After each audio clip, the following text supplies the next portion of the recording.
Mga kalinga po yung bahay ni tatay. Sako ng feeds.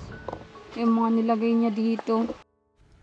At eto nga po, binalikan namin muli si Tatay Filomeno para ibigay ang tulong na nararapat sa kanya. At maraming salamat sa mga walang sawang tumutulong sa mga kagaya ni Tatay Filomeno. Unti-unti nga pong ayusin ang bahay ni tatay upang maranasan niya din naman ang maayos na tahanan. Mga kalinga po, ano pa to? Ilang taon na to tatay, sabi mo? Oh, mahigit na yata yung 20. Yung pa yung sabianan ko. Ito, sabyanan niya pa daw ito. Sabi niya kami dati. Oo, 20 years na daw yung ano na yan. Iyan ang takuring matibay po. Maraming salamat sa inyo. Kayo ang gabay sa buhay ko at sa kabuhayan ko. At kung wala kayo, ay baka kung paano na rin ang pagkain ko dito.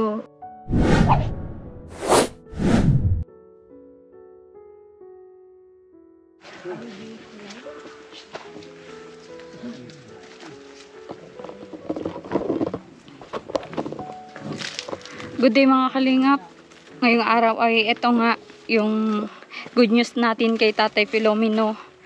Atiran natin siya ng pang ayos ng kanyang kubo-kubo at nakita naman natin na sako yung kanyang dingding mga kalingap. At ito, thank you so much po kay Ma'am Margaret para sa sa sponsor niya po kay Tatay Filomeno. Ayun, medyo malayo nga lang po dito. Tanungin natin kung magkano. Kaya magkano po yan? Kano po?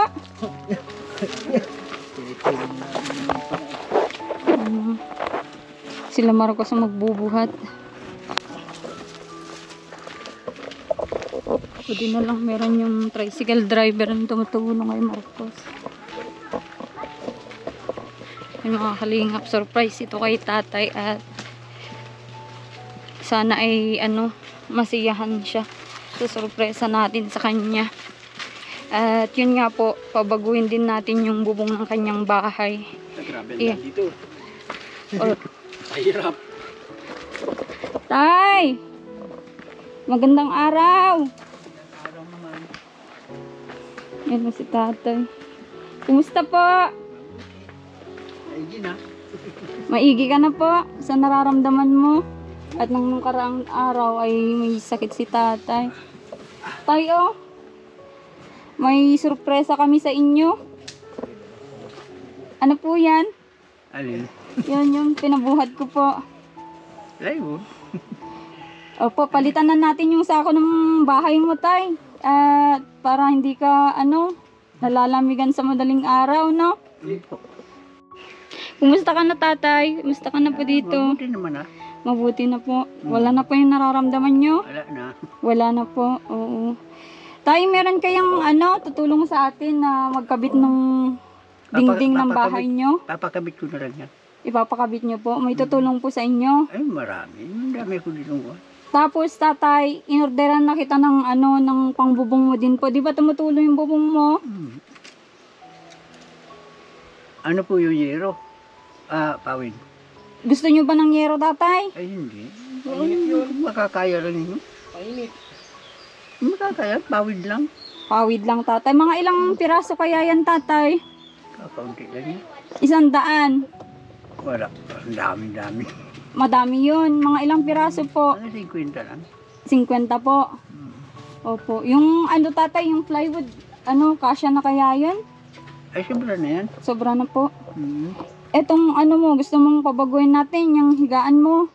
Tama na yan. At orderan na kita ng hardiplex. Hardiplex na lang yung sa higaan mo.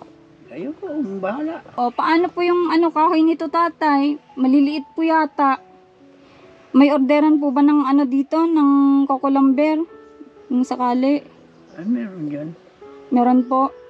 Dapat mapapalta ng haligi. Yung haligi nyo po, marupok na din ba? Ano ba yung haligi nito, tatay? Mga bilog lang naman yata po. Bilog lang. Hindi na kailangan yung... Hindi na... Kung may kuhanan po kayo ng ng haligi. Hindi kailangan yung pagandahan pang musto. Opo, may pagkuhanan po kayo ng haligi nyo. At babayaran na lang na po natin yung haligi para maging matibay po yung tirahan nyo. At mapadeliver ako ng pawid tsaka yung coco lumber po para mapaayos nyo na po. Kailan bahala ko. Parang di nakapagsalita si tatay ngayon Nahihiya ako maigi sa inyo. Ah? Nahihiya ako sa inyo. Ba't nahihiya po kayo? Kaya wag mong pa ayusin yung bahay ko. Para maayos po yung tirahan nyo. Mag-isa na nga lang po kayo. Ganito pa yung bahay nyo na Talagang wala magagawa. Oo, para maging maayos din Hindi ko naman na nga po. kayang Maranasan nyo po yung Hindi ko na nga kayang umakyat na sa bubong at baka ako mahulog ako lalong na nawalaan ako ng pag-asa. At kung mahulog ka dyan, Wala pong tutulong sa inyo nagagawa kahit bigyan na lang po natin. meron yan. Meron po. Oo. At isunod ko po yung kahoy tsaka yung yung pawid tatay Kukulambin na lang, huwag ng kahoy. Oh, sige po. Mahal ang bulpit ng kahoy ngayon. Kukulambin na lang. Tsaka hindi po yata nakakabilin nun dito at hinuhuli po nila. Yung Kahoy. budlamber. Oo. Kumain ka na po tatay? Tapos na po. Anong inulam niyo po? Yung ang ulam, Yung po mga dilata niyo po. hindi lata. Oo. Natutuwa talaga ako dito sa takurin ni tatay, mga kalinga po. Ano pa to? Ilang taon na to tatay, sabi mo? May na yata yung 20 years. Yung pa yung sabianan ko. Ito, sabyanan niya pa daw ito. Oo. 20 years na daw yung na yan. Yan ang takuring matibay kaysa sa mga takuri. Ngayon. Nakatatlo na akong takuri yung nasa Paracali ako. Pag hindi mo nagamit, mga isang linggo, mamalaya mo may kalawag na. Kumusta yung mo tatay, panghuli mo ng alimango? Ay, hindi pa ako nakabit. Kala ko Walang pambahog. Bakit pa? Saan po kayo? Binibili nyo din po yung pangbahog? Yung isda.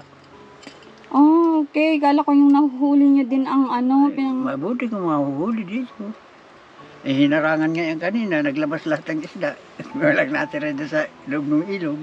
Ba't hinarangan po? Paano pong hinarangan yung ilog po? Hinarangan ng lambat para mahuli yung isda. Okay. Ay, may dinaanan yung isda. Pumunta rin sa lumabas na rin. Anong masasabi nyo dun sa tumulong sa atin tatay na Masasabi ko maraming salamat sa pagtulong ninyo sa akin. Hindi nga nakapagsalita si tatay, parang nabigla siya. Sinabi ko naman po nung nakaraan, pag may tutulong sa atin, ihatid namin mag-asawa yung tulong para sa inyo po. Maraming salamat sa inyo. Kayo ang gabay sa buhay ko at sa kabuhayan ko. At kung wala kayo, baka kung paano na rin ang pagkain ko dito o ikaw ang may kuwan dito sa akin. Kaya pasalamat ako. Opo tatay, walang anuman po. Yung mga blessing na yan tatay, dinadaan lang din po sa amin.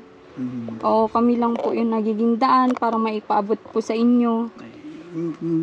Kahit ganun po, nagpagod din kayo, nagkikuhan din kayo. Bakit matutukyan yung mga taong nangangailangan sa inyo kung hindi kayo naglalakad? Opo.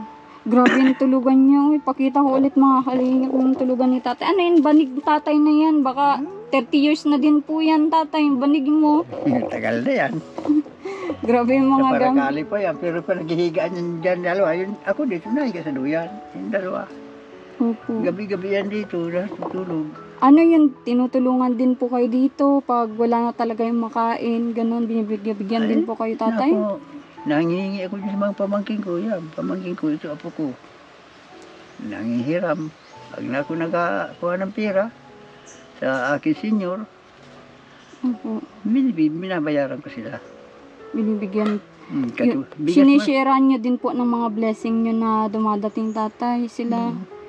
Opo, pag at yung mga tumutulong sa inyo, syempre, kung mawawalan na naman kayo ng ng ganyan groceries, pagkain, edi sila din po yung share sa inyo. Kaya pasalamat din nga ako sa inyo, katulad sa iyo.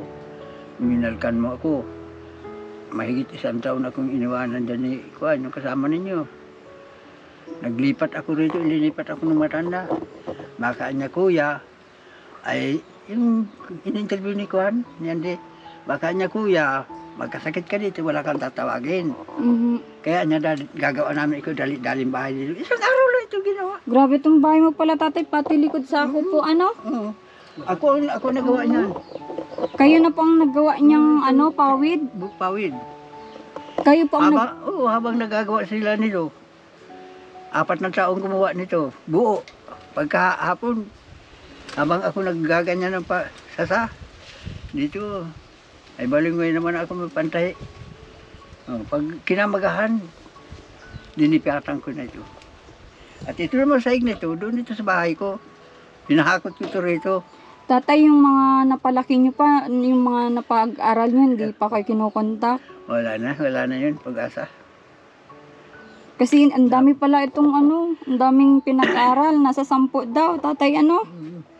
Yung yung mga anak na pinalaki ko, wala na.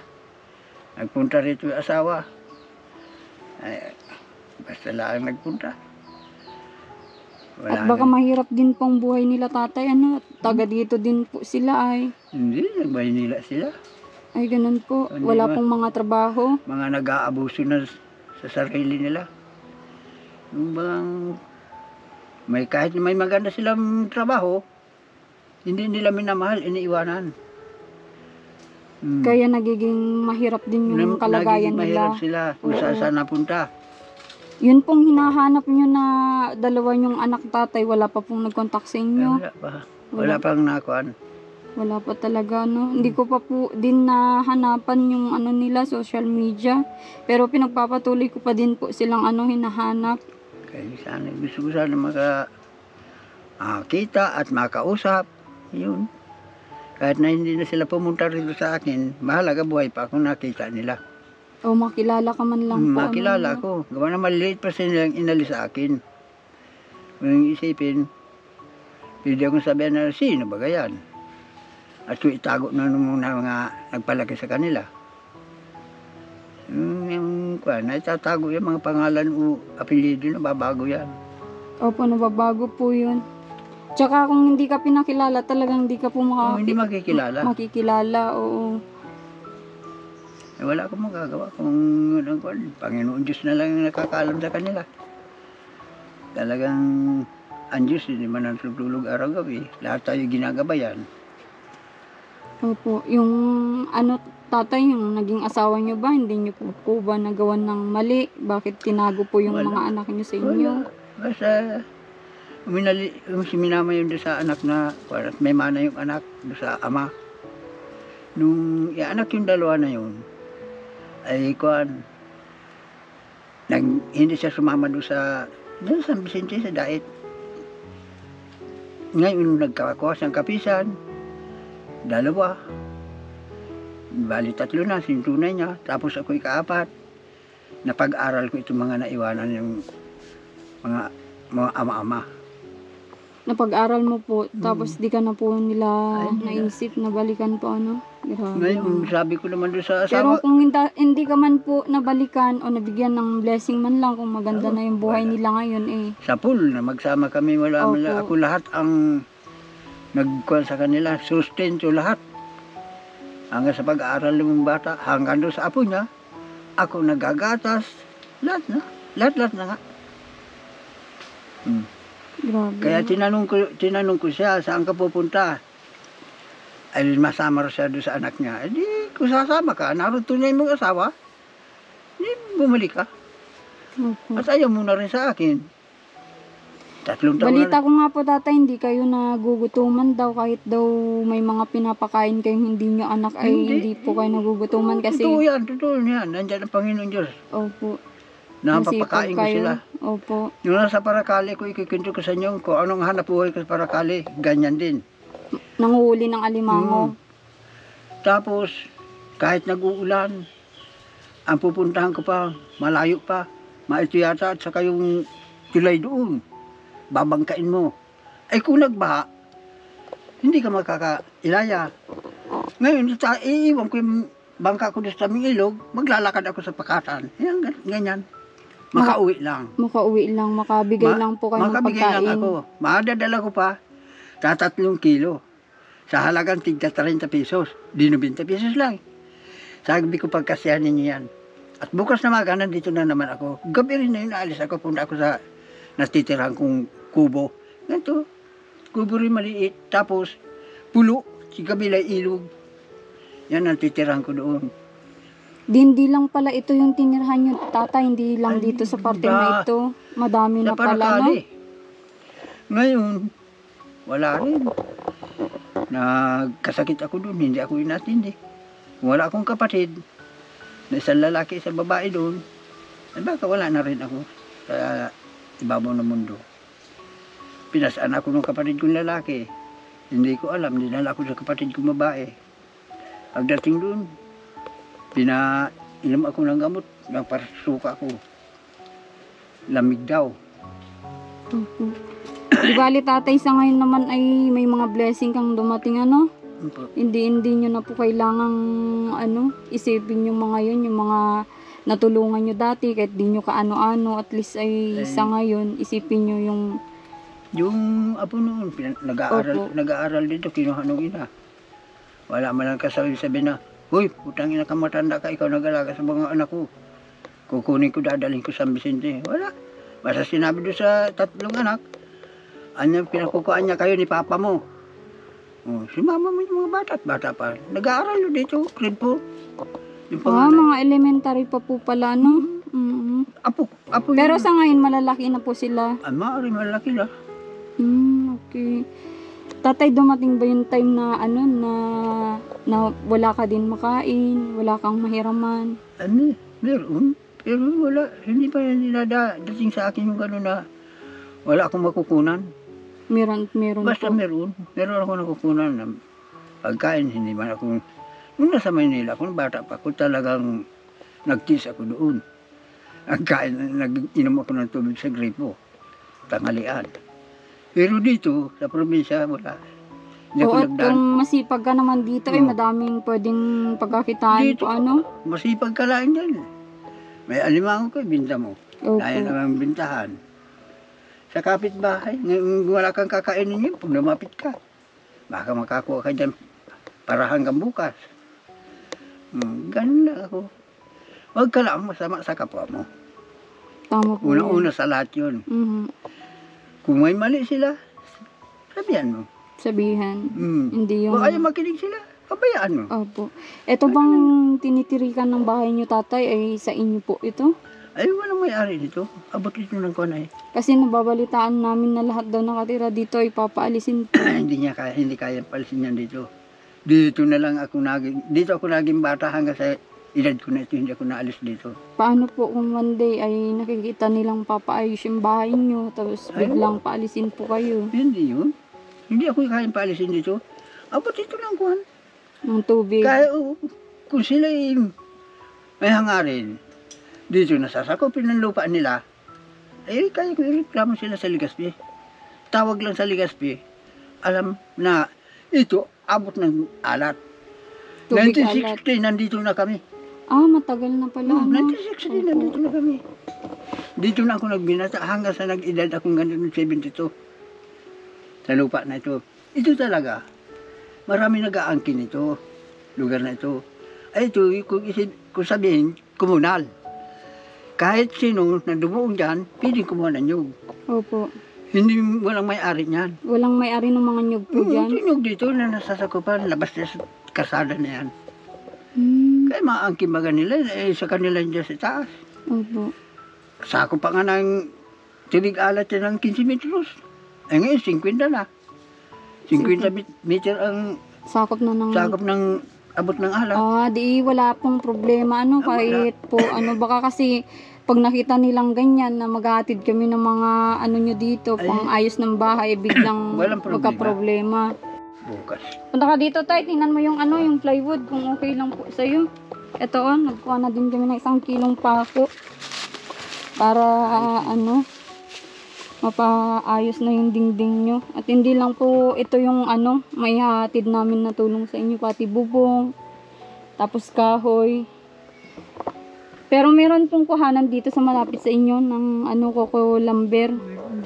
Meron po. Mahal ang isang puno. Ah, per puno pala po yun, ano? Binibili. Yun, para maging, ano na. Bakit tatay, pag umuulan, nagtutulo na ba yung bahay mo? Ay, hindi yan. Dito lang. Oh, Gawa na, linagyan ko doon ng kol sa ibabaw. ng sako din. Hindi sa ako. Parang tarapal, ano yung kwan? Trapal na itim. Parang sako din, tatay. Kasi, mga sako po yan, oh. Sako ng feeds. Yung ano nyo. Dubli na. Oo, na doble-doble na. Mga kalinga po yung bahay ni tatay. Sako ng feeds. Yung mga nilagay niya dito. Tapos pabaguhin din natin yung ano, yung bubong niya para maging maayos. Ito, bakawan na bakawan dito sa likod nila, mga kalinga po. Yan, puro sako dyan.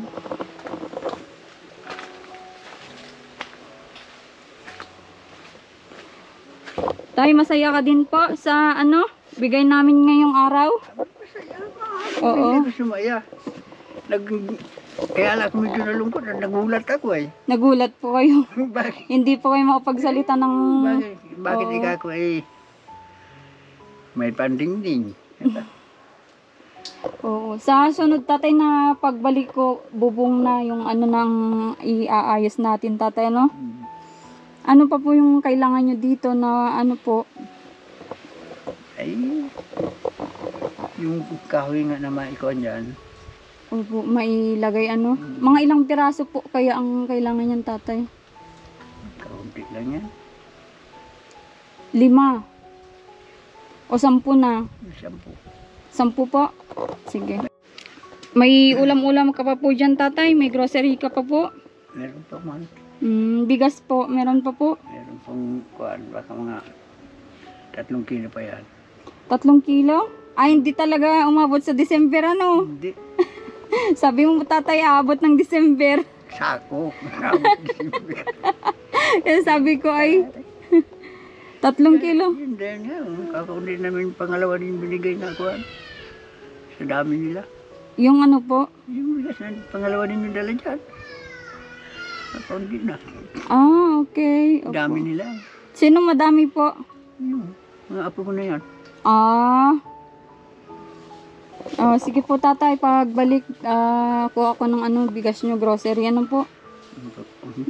Kayo po ang bahala. At Para ano, makatulong sa inyo.